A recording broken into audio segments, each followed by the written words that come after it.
Tu dois désapprendre tout ce que tu as appris.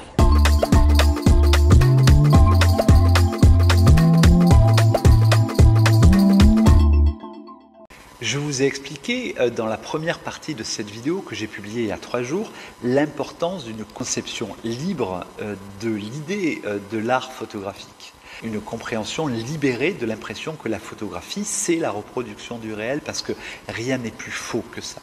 Je reviens un petit peu en arrière et je vais sans doute dire des choses que vous connaissez déjà ou que vous avez entendues 1 million de fois, mais vous allez voir à quel point c'est important. Le mot photographie est composé de 2 éléments. Premièrement, le préfixe photos, donc qui veut dire la lumière en grec ancien, et le suffixe graphein, qui veut dire peindre, dessiner, écrire, qui implique l'acte conscient d'une personne qui va agir pour obtenir un rendu. On n'écrit pas de manière inconsciente, bon, sauf si on fait de l'écriture automatique, mais ça j'en parlerai quand je parlerai du surréalisme. Donc, littéralement, c'est quoi photographier? Eh bien, c'est photographein, c'est-à-dire peindre avec de la lumière. Mais vous n'avez pas remarqué, les gens, quand ils parlent de photographie, ils ne disent pas photographie, ils disent photo. Est-ce que tu as pris des photos? Et si on ne dit que photo et qu'on enlève graphein, écrire, eh bien, qu'est-ce qu'on garde? On ne garde que la lumière, on ne garde que la réalité. On enlève toute l'intention humaine qui est le graphein, le fait d'écrire, le fait de décider consciemment de faire apparaître des choses. Alors bien sûr on abrège pour aller vite, mais c'est très révélateur parce que noyé dans la certitude que nous captons bien le réel, c'est-à-dire les photons, donc le photos, nous oublions l'essentiel, le graphein, le travail humain, l'artifice, l'art, la volonté de faire apparaître quelque chose. Parce que le réel, si tant est qu'il soit compréhensible pour nous, pauvres humains, est constitué d'au moins 4 dimensions. La longueur, la profondeur, la hauteur et le temps. Enfin, le réel est donc dynamique et mouvant. La photographie transforme donc ce réel, ces 4 dimensions, en simplement 2 dimensions, en oblitérant 2 choses extrêmement importantes. D'abord le temps et ensuite la profondeur, et en synthétisant la totalité. Évidemment, la profondeur va apparaître grâce à la sensation de flou et de profondeur de champ. Bien sûr, le temps peut être capté par le photographe lorsqu'il va jouer sur des poses longues ou courtes pour faire apparaître du mouvement ou non, mais dans tous les cas, c'est un choix. Ce n'est pas la réalité, c'est une synthèse personnelle et humaine de la réalité. Lorsque vous faites apparaître des filets, par exemple, en ayant un temps de pose un peu plus long que le mouvement de l'objet que vous suivez pendant que vous faites la photographie, eh bien vous faites surgir de manière artificielle du mouvement. Par ailleurs, c'est la même chose que quand vous jouez sur la profondeur de champ. La profondeur de champ, en réalité, ce n'est pas une donnée physique au sens où c'est quelque chose qui existerait en tant que tel dans la réalité. La profondeur de champ n'existe que lorsque vous employez un processus optique qui va faire surgir la profondeur de champ. Mais la profondeur de champ n'existe pas dans la réalité du placement des objets dans l'espace. La profondeur de champ, c'est une licence poétique. C'est exactement comme au théâtre. Alors, au théâtre, par exemple, vous avez un acteur qui est face à vous et qui vous parle en aparté et qui vous dit, je ne sais pas, moi par exemple, « Oh, j'espère que ma femme ne sait pas que je la trompe ». L'acteur, il est à 50 mètres de vous. En revanche, il est à 1 ou 2 mètres devant l'actrice, donc celle qui joue le rôle de sa femme, et qui fait semblant de ne pas entendre. Vous savez que, au fond de vous, vous savez qu'évidemment l'autre actrice entend, et donc par conséquent, tout ce qui va faire l'intérêt du vaudeville que vous regardez, c'est du théâtre, hein, donc tout est faux. Sauf que pendant que vous regardez la pièce, vous ne vous posez pas la question et vous y croyez. C'est exactement la même chose que quand vous regardez un film où vous pleurez à chaudes larmes parce qu'un acteur vient de mourir et que c'était quelqu'un qui vous touchait profondément. Au fond de vous, vous savez que c'est un acteur. Hein, vous savez que à la fin de la prise de vue, la personne décédée se relève et puis qu'elle recommence à avoir une vie normale.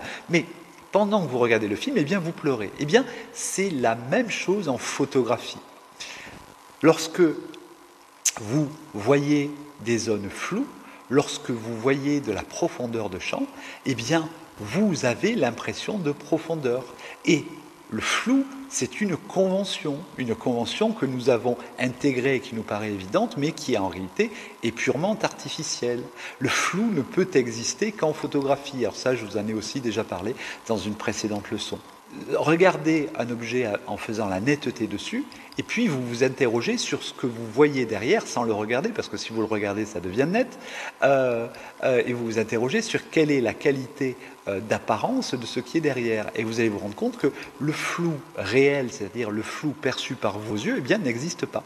Eh bien, en fait, pour s'en convaincre, c'est très simple. Il suffit de se demander à quel moment les êtres humains ont commencé à employer le terme flou pour parler de la réalité du flou en photographie. Et si le flou existait, eh bien, nous aurions inventé un mot, trouvé une détermination pour exprimer cette idée. Pourtant, eh bien, ce n'est pas le cas. Avant l'invention de la photographie, le terme flou existait déjà, mais il n'était pas employé pour définir des choses qui n'étaient pas nettes dans une image. Il était destiné à parler de la qualité des poils des pinceaux des peintres. Et donc, personne n'employait le terme flou pour la simple et bonne raison que le flou n'existe que lorsqu'on fait une photographie.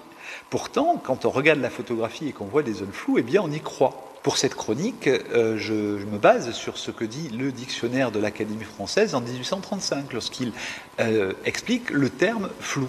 Eh bien, il dit qu'une seule chose, il dit terme de peinture qui s'emploie principalement dans cette phrase, peindre flou, ce qui signifie peindre de manière tendre, légère, fondue, par opposition à la manière de peindre dure et sèche.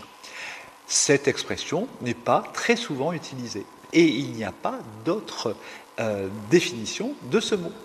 Donc, on n'employait pas ce terme. Par ailleurs, le terme flou est un mot moderne, puisque jusqu'à l'invention de la photographie moderne, c'est-à-dire jusqu'au moment où les pellicules rapides ont été mises sur le marché, vers 1890, on ne disait pas flou, on disait vague. Et c'était considéré non pas comme un élément intéressant de la photographie, on le considérait comme une imperfection technique liée à l'imprécision des premiers supports et des premières optiques. Et on ne le considérait pas, comme on le fait aujourd'hui, comme un effet du réel, parce que en réalité, le monde est net partout, pour peu qu'on le regarde. Quoi que vous regardiez, ça vous apparaîtra net, enfin, sauf si vous êtes très myope. Ce qui n'est pas net, bien c'est ce que vous ne regardez pas. Ce que vous ne regardez pas n'existant que parce que vous le regardez. Alors là aussi, c'est un petit saut intellectuel à placer, mais les choses existent en soi, si on veut, mais leur positionnement, leur couleur, leur forme, leur géométrie, leur apparence, etc., n'existent que parce que vous les voyez. Sinon, en réalité, il ne s'agit que de nuages électromagnétiques, que d'atomes et de molécules qui vont apparaître sous une forme ou une autre parce que nous les regardons, que nous leur donnons un nom. Lorsque vous regardez une table et que vous y voyez un objet à 4 pieds sur lequel vous pouvez manger ou écrire, ça vous paraît simple, clair. Mais en réalité, qu'est-ce qui existe ? Ce qui existe, ce sont des atomes, des molécules entremêlées les unes aux autres en relation qui vont tout ensemble produire l'objet que vous appelez table. De la même manière, ce qui vous permet de la voir, c'est qu'une certaine lumière arrive avec un certain angle, une certaine qualité, une certaine intensité, etc., et qu'elle est réfléchie par cet ensemble d'atomes et de molécules que vous percevez par le biais de la transformation de la lumière en ondes électriques et électrochimiques qui vont arriver sur votre cerveau et être interprétées comme étant celles d'une table. Mais tout cela, ce n'est lié qu'à l'interprétation que nous avons, nous, humains, avec les mots que nous employons, de cet état de réalité. L'impression réelle des objets que nous ne regardons pas, et qui est donc située hors de notre champ visuel, n'existe pas en tant qu'objet visuel. C'est ça que j'essaie de vous dire. Évidemment, la table, elle existe. Mais la représentation que nous nous en faisons lorsque nous disons « je vois une table » n'existe pas lorsque nous ne la regardons pas. Et de la même manière, ce sur quoi nous ne fixons pas notre regard, ce sur quoi nous ne faisons pas la mise au point, n'existe pas en tant qu'objet visible ou en tant qu'objet net ou flou. C'est ça que j'essaie de vous expliquer. Ça n'existe que par le biais de l'image photographique. Et donc, il est totalement absurde d'espérer ou d'imaginer même que l'on va représenter le réel par le biais de la photographie. Et donc, l'imprécision de notre regard, ce n'est pas de même nature que le flou de la photographie. Et c'est la photographie qui a inventé le flou. Ça, je l'ai dit plein de fois. Parfois, je n'ai pas été comprise, mais il faut vraiment que vous changiez de paradigme de compréhension de la réalité, de la lumière, etc., pour comprendre que le flou, l'image photographique, c'est une convention culturelle, une convention de la même nature que l'aparté au théâtre dont je vous parlais tout à l'heure.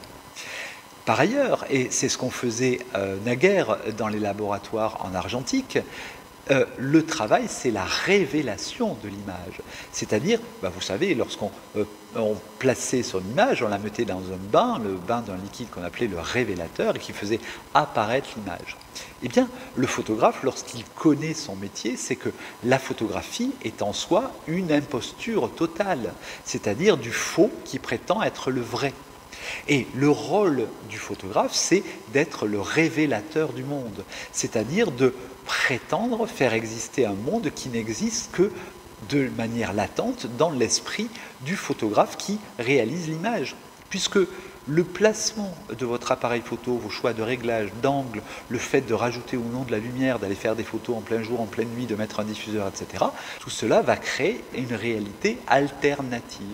Il s'agit donc pour le photographe de créer des photographies et non pas de les prendre, comme ce que je vous disais dans ma précédente intervention. On prend des gens en otage, mais on crée des photographies. C'est la raison pour laquelle, vous savez, je termine toutes mes petites vidéos par « Soyez heureux, créez des photographies ». Eh bien, c'est ça.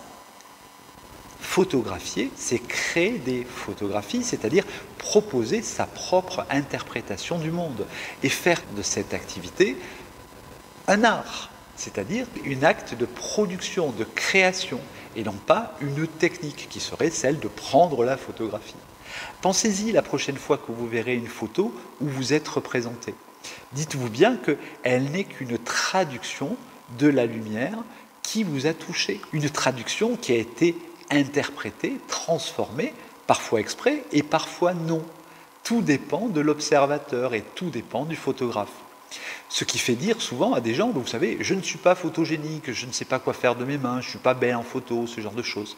Ça, c'est le genre d'argument qu'on entend sans arrêt dans les studios photographiques. Pourtant, avec un bon photographe qui sait comment placer sa lumière, comment l'adapter au physique de la personne, comment faire surgir son authenticité, comment l'amener par le biais soit du posing, soit par le biais d'une prise de pouvoir qui va amener la personne à donner quelque chose d'intéressant, eh bien, c'est un travail que l'on peut faire et on peut transformer des gens qui pensent être non photogéniques ou être laids en personnes très belles et très charismatiques. Et c'est toute l'histoire du portrait en photographie qui nous permet de comprendre cette chose-là. Alors moi, je me rappelle d'une personne que j'avais à photographier. Alors c'était un mannequin qui était extrêmement beau, mais seulement de face. Mais lorsqu'on le photographiait de profil, elle avait un menton énorme, vous savez, un menton prognate. Par ailleurs, elle avait une forme de pommette qui était vraiment pas belle, ce qui faisait qu'elle avait un profil atroce.